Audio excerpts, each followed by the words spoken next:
Maintenant, on va ajouter les autres objets. Mais avant tout, on va créer une nouvelle scène. Je vais vous expliquer pourquoi un peu plus tard, mais on va créer une nouvelle scène en cliquant sur scène avec le bouton de droit. On va ajouter une scène qu'on va...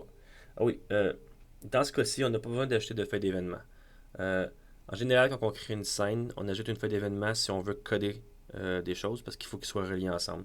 La scène qu'on va créer présentement sert seulement à mettre des objets dedans. Donc, il n'y aura pas de code. Donc, on peut ajouter seulement une scène. On va appeler cette scène, on va la renommer, on va l'appeler objet. Donc, c'est dans cette scène-là qu'on va mettre tous les objets dont on va avoir besoin dans le jeu. Présentement, on a seulement besoin de 5 objets pour faire le tutoriel, ou la première partie du tutoriel. Euh, donc, on clique n'importe où ici, avec le bouton droit, on insère un nouvel objet. Présentement, ce qu'on a besoin, c'est les sprites ici. Les sprites, vous pouvez voir, c'est un objet animé qui est le bloc de construction de la plupart des projets. C'est ce qu'on utilise le plus. Tous les objets que vous voyez dans un jeu, en général, sont des sprites. Donc, on insère, on clique où on veut. Dans ce cas-ci, c'est pas important parce que cette scène-là sert seulement à mettre les objets dans le jeu. Encore une fois, on pourrait le dessiner, mais moi je l'ai déjà downloadé. Donc, on va voir ici White Hero, qui est le héros. Vous voyez, en général, c'est une monnaie de les nommer avec des bons mots. Vous voyez ici que le monde astéroïde qui s'appelle B40 000, c'est pas très bon. J'aurais dû l'appeler astéroïde. Tous les autres, White Hero, veut dire héros blanc, ennemi vert, balle rouge et balle orange. Donc, c'est les 5 objets qu'on va utiliser dans le jeu, dans le tutoriel, la première partie du tutoriel. Donc, on fait seulement le rajouter et ensuite on recommence avec les autres. Donc, je vais y aller un petit peu plus rapidement, juste pour tout ajouter, ce qu'on a besoin.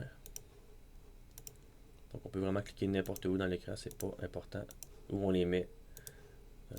C'est seulement s'assurer qu'ils ont tous été mis dans cette scène-là. Je vais expliquer un peu plus tard pourquoi c'est important qu'ils soient inclus dans une scène à part.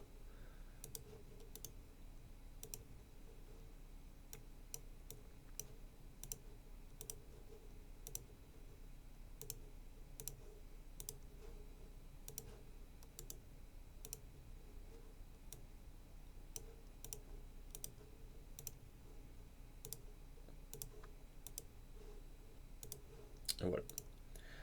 Donc, vous vous rappelez, j'avais dit que c'était important de les renommer dans vos fichiers.